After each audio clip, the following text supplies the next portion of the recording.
Olá, pessoal. Bom dia.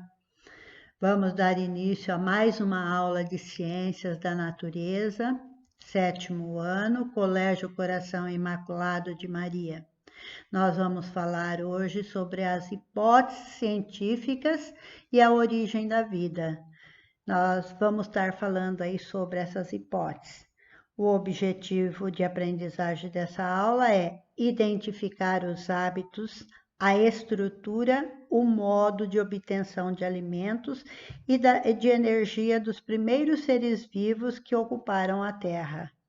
Relembrar a ideia do cientista Alexander Oparin e John Haldane sobre a origem da vida. Retomar também os experimentos de Stanley Miller e Urey.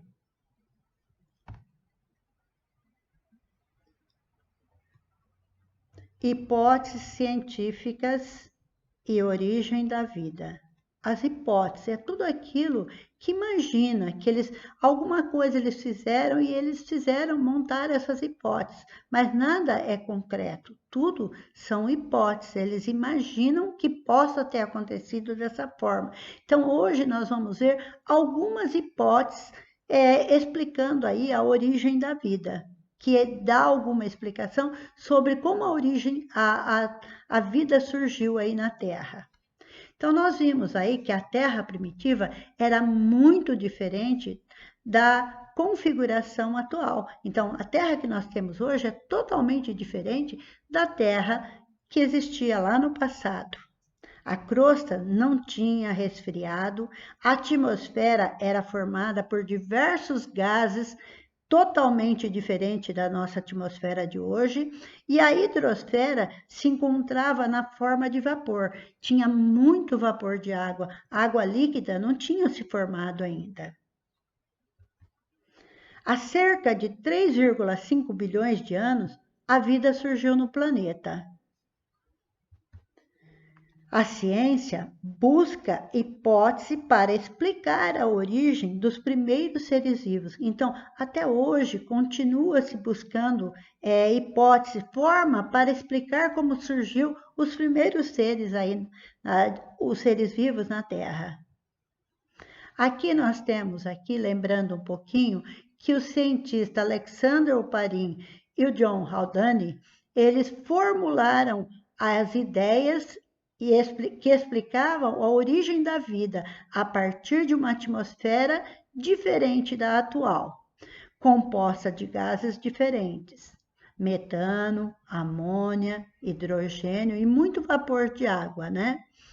Submetidos a descargas elétricas e altas temperaturas, que seria a radiação do Sol, esses materiais começaram a se formar, tá? E então dando origem aos primeiros formas orgânicas comparada com as que encontra nos seres vivos hoje, atualmente. Nós temos aí depois que o Miller e Urey, eles fizeram um dispositivo, um experimento em laboratório, comprovando que a partir da água e descargas elétricas eles conseguiam produzir essas substâncias orgânicas. A hipótese da panspermia. Panspermia significa algo que tenha vindo do espaço, do universo, tá? Então, muitos acreditam que quando a Terra estava sendo bombardeada por meteoros, por cometas, que tudo se chocava na Terra, eles podiam ter trazido alguma forma de vida, alguma coisa que possa ter dado início a essa vida aí na água, como eles acreditam que surgiu aí. Então, eles acreditam aí na hipótese da panspermia. Então, o que diz essa hipótese? A hipótese da panspermia propõe que o primeiro ser vivo teria sido trazido por um corpo celeste ao planeta Terra, e aqui encontrou condições ambientais e recursos naturais para proliferar, para aumentar, para se reproduzir. Essa teoria ganhou forças mais recentes devido a descobertas de moléculas orgânicas em fragmentos de cometas e meteoritos, bem como pela descoberta de que organismos microscópicos podem e resistem a viagens espaciais. Tá? Então, esses organismos são chamados de organismos extremófilos, que eles vivem nos extremos, nas piores condições que outro ser vivo não conseguiria sobreviver, eles conseguem. E eles são chamados aí, alguns são chamados de bactérias extremófilas, quer dizer, que vivem aos extremos da vida, nas condições piores que um outro ser vivo não conseguiria sobreviver. Essa teoria não comprova que há vida fora da Terra. Então, como eu não consigo comprovar que tem vida fora da Terra, então eu não posso acreditar nessa. Como poderia vir uma forma de fora se eu não sei se tem vida lá? Então, apesar da descoberta de certos planetas, alguns com similaridade, que têm os mesmos diâmetros da Terra, o mesmo tamanho da Terra, ainda não se sabe se lá tem algum tipo de vida parecida com o nosso. Dessa forma, os cientistas acreditam que esta hipótese só será aceita se os humanos encontrarem vidas fora do planeta Terra.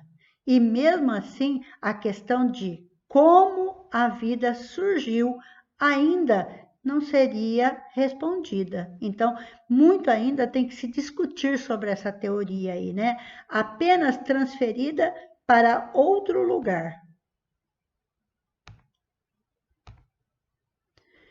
Teoria da evolução química. Então, eles acreditam que as substâncias químicas foram se evoluindo. Então, à medida que começa a surgir as primeiras formas, ela começa a obter essa evolução química. Então, acredita-se que os primeiros seres vivos surgiram da complexificação gradativa das moléculas simples. Então, era uma molécula simples e ela foi se tornando mais complexa. Então, ela foi aumentando. Por exemplo, uma molécula lá, um aminoácido, ele se ligando com outras, ele vai se tornar uma proteína, que seria uma molécula maior ainda, mais complexa. Essas substâncias teriam formado estruturas moleculares capazes de autoduplicar, quer dizer, reproduzir. Autoduplicar quer dizer, atingir um ponto, ela se divide. E com o metabolismo é a transformação da substância para que ela se desenvolva, para que adquira as formas vitais, constituindo os primeiros seres vivos. A teoria diverge quanto à origem dos primeiros seres vivos. Então, não se sabe ao certo aí se quem surgiu, se foram os seres autótrofos, se foram os heterótrofos. Mas a gente vai falar aí um pouco dos dois, tá? A teoria diverge quanto à origem do primeiro ser vivo, mas não discordam em afirmar que os processos evolutivos de diversificação da vida ocorreu a partir de um ancestral comum. Quer dizer, tinha um ser lá que deu origem a tudo. Quem defende a evolução química afirma que a Terra teria todas as condições necessárias para o desenvolvimento da vida. Então, ela teria tudo aquilo que era necessário para que a vida tivesse início aí.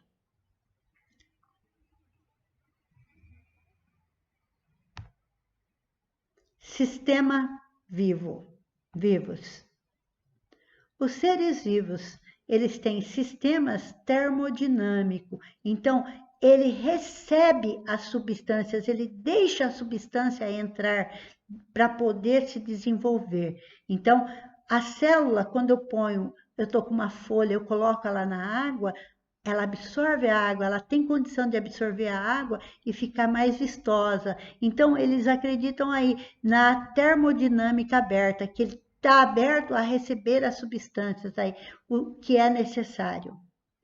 Para garantir sua organização, a uma fina membrana plasmática. Então, a membrana plasmática é a membrana que vai deixar entrar ou sair a substância de dentro da célula, tá? Sendo semipermeável, quer dizer que ela deixa sair e deixa entrar. Ela não deixa só entrar e estufar, então ela vai deixar entrar o que é necessário e deixa liberar aquilo que não é necessário. Então, ela tem capacidade de controlar essa entrada dessa substância. Então, ela é semipermeável, é capaz de selecionar o que entra e sai do ambiente celular. Capacidade de se reproduzir. Então, o indivíduo cresce e aí ele vai se dividir, dando origem a outros seres. Então, aí, o que vai falar? A capacidade de reproduzir está diretamente relacionada às moléculas autoduplicantes, o RNA e o DNA, por ser estruturas mais simples. É provável que o RNA tenha surgido antes do DNA, porque ele é uma estrutura mais simples. A Terra seria considerada um mundo de RNA.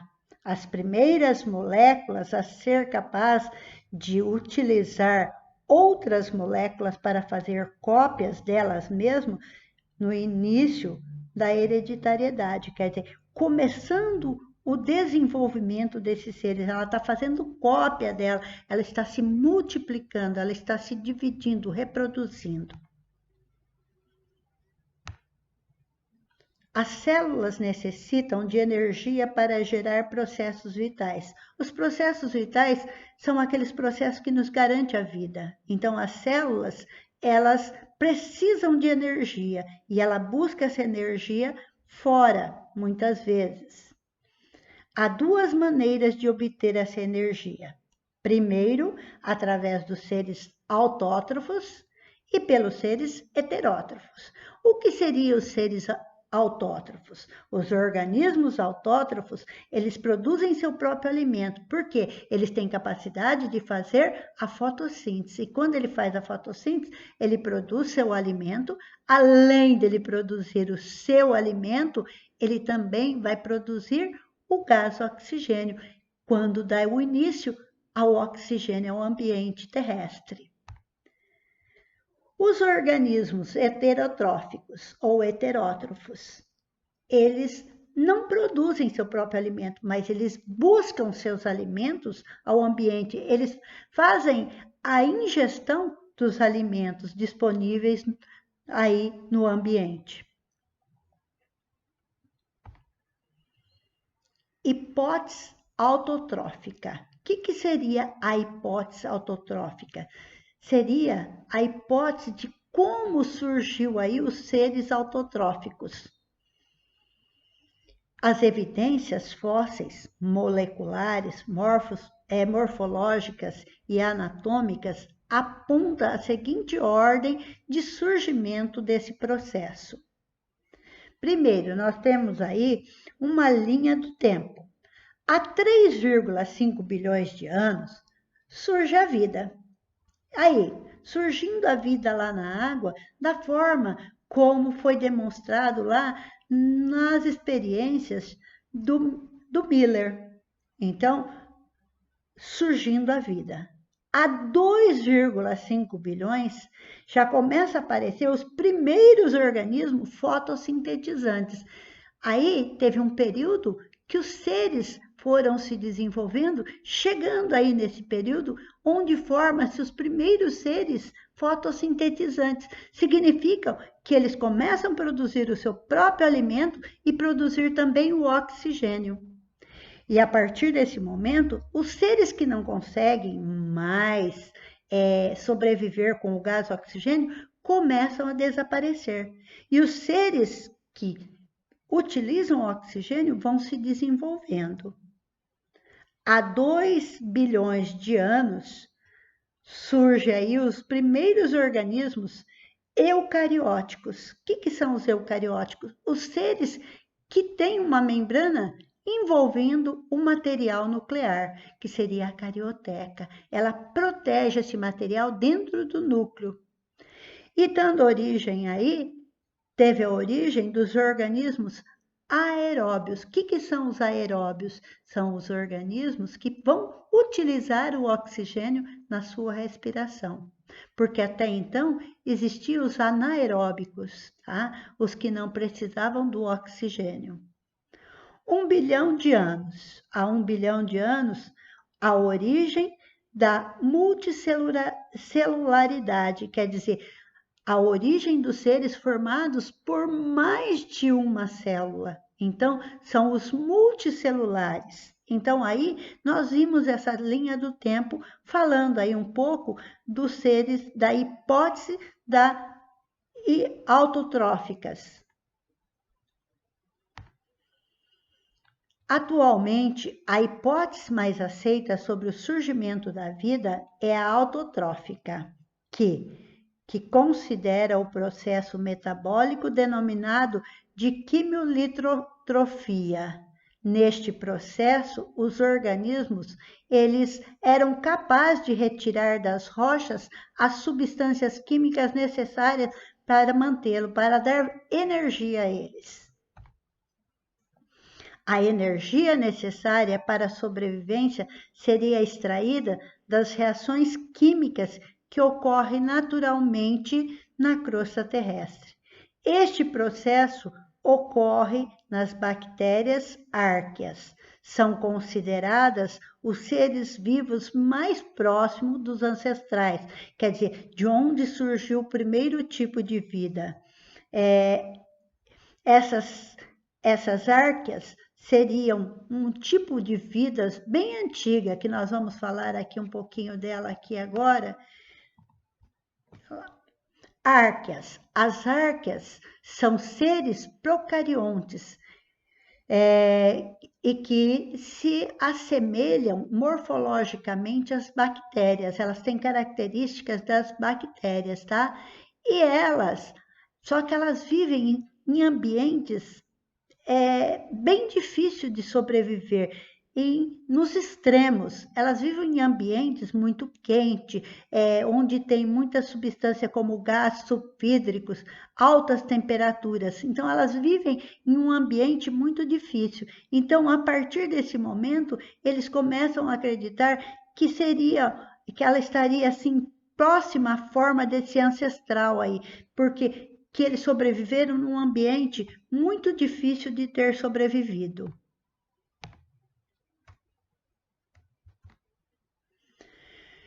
Nós temos agora aí falando sobre autótrofos fotossintetizantes. Quem seriam os autótrofos?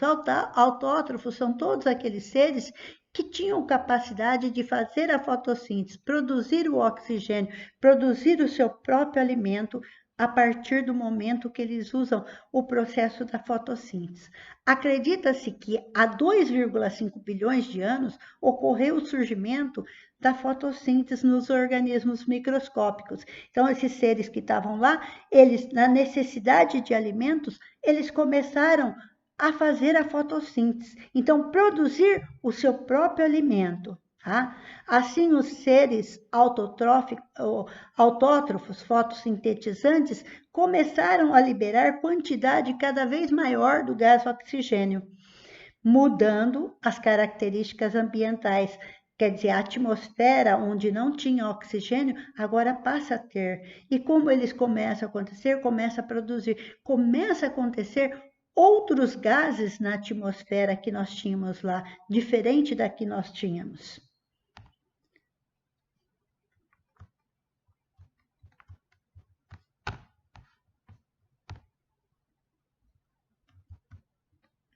Os primeiros organismos fotossintetizantes unicelulares semelhantes às atuais cianobactérias, eles conseguiram sintetizar moléculas orgânicas energéticas, como seriam os carboidratos, a partir do gás carbônico e da água, substância abundante na Terra primitiva. Então, eles conseguiram fazer isso daí.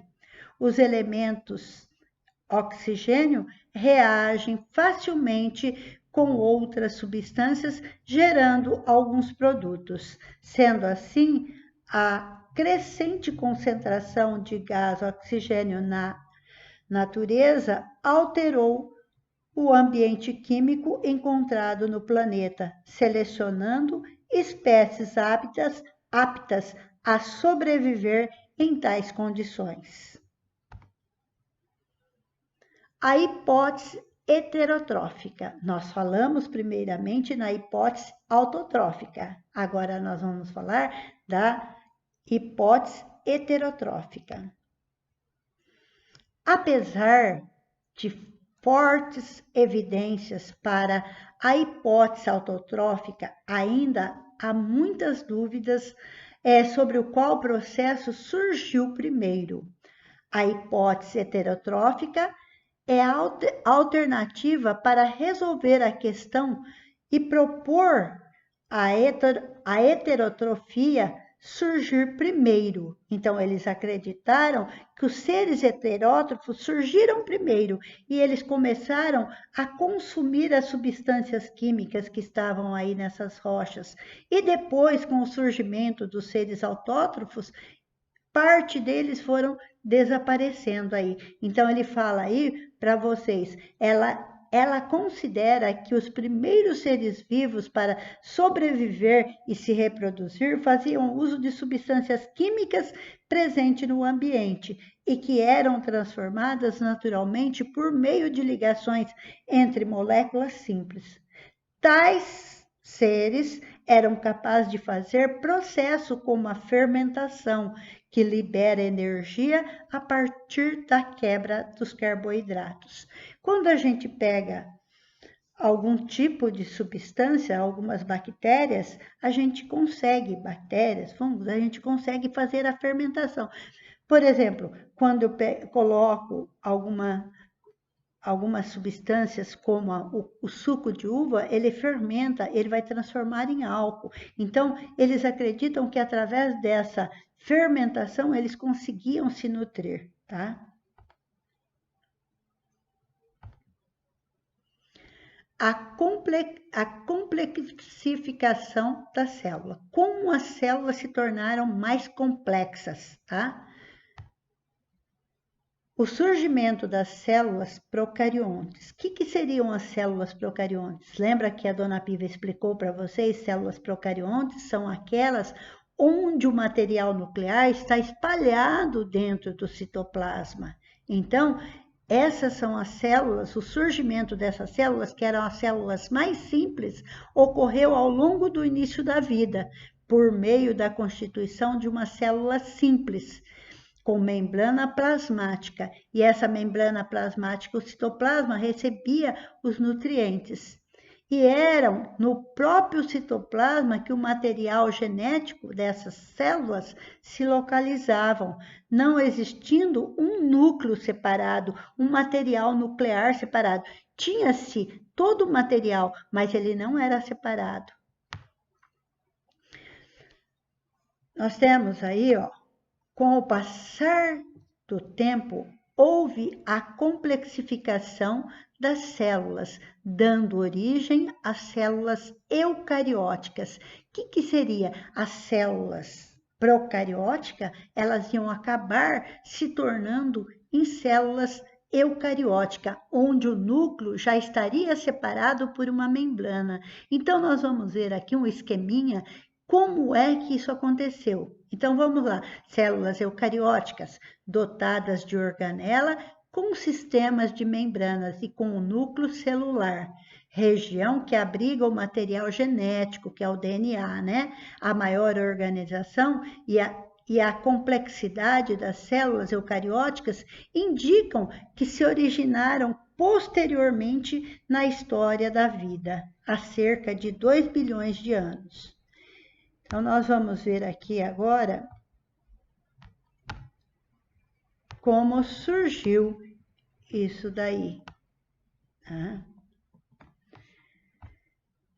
Aqui nós temos o esqueminha, mas eu quero mostrar pelo esquema. Pelo esquema dá para a gente mostrar certinho para vocês essas hipóteses. Ó. A hipótese da endossimbiótica. O que seria? Eu tenho uma célula, essa célula era um ser procarionte. Olha o material genético dela está espalhado aqui dentro do citoplasma. Então, essa seria uma célula procarionte. E ela era um procarionte aeróbio, tá? Ele absorvia aí o oxigênio livre, tá? Através dele conseguia fazer também a fotossíntese. Era um procarionte fotossintético que fazia seu próprio alimento. Só que esses seres aqui, o de vida livre, aqui esses dois aqui, eles foram se juntando a essa célula, porque ela ia absorvendo. Ele absorvia o procarionte simbiótico e ele também aqui o procarionte simbiótico. E isso daqui ia dar origem à mitocôndria, que estaria responsável em fazer as atividades vitais, e também tornando aqui o cloroplasto, que iria dar origem aos vegetais, tá? O cloroplasto, que são organoides que ficam aí dentro, que dá as cores à vegetação. Então, seriam os cloroplastos. E aqui, essa célula que era procarionte, ela passa a ter um núcleo envolvido por uma membrana separado aqui, e ela passa a ser uma célula eucariótica. Então, a partir de uma célula procariótica, ela passa a se desenvolver uma célula animal e uma célula vegetal.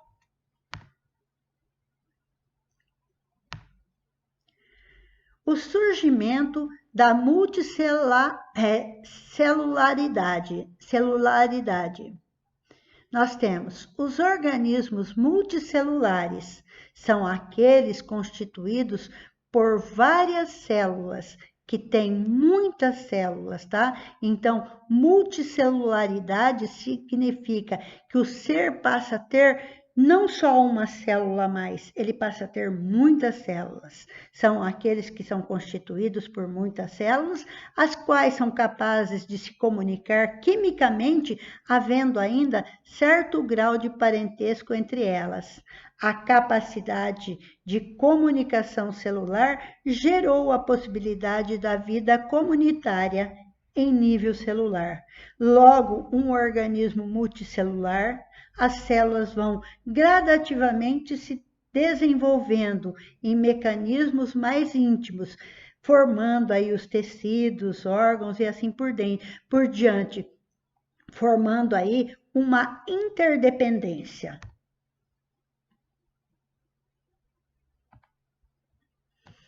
Em certos organismos, as células atravessam o processo de diferenciação celular, passando a ter determinadas formas e função no organismo, constituindo-se os tecidos, quer dizer, um conjunto de células, eles vão desenvolver um papel, formando aí o tecido. Por exemplo, no reino animal, existem 4 tipos básicos de tecido: o tecido nervoso, o tecido muscular, o tecido epitelial e o conjuntivo. Tá? Existe um único filo dentro do reino animal que não apresenta tecidos verdadeiros. Por exemplo, as esponjas do mar. Nesse grupo, há diversos tipos celulares, mas eles não se organizaram formando tecido. Trata-se de um aglomerado de células que vivem junto, havendo colaboração entre elas para garantir sua sobrevivência. Pessoal, nós temos aí agora os exercícios que vocês irão fazer antes da aula ao vivo, que é o exercício 1, 2 e 3 de aplicação da página 157. A tarefa, exercício proposto 4, 5 e 6 da página 158. O para conferir 3, 4 e 5 da página 159. Assim que vocês terminarem de fazer o para conferir, vocês vão fotografar e enviar para a dona Piva. Muito obrigado, Piva.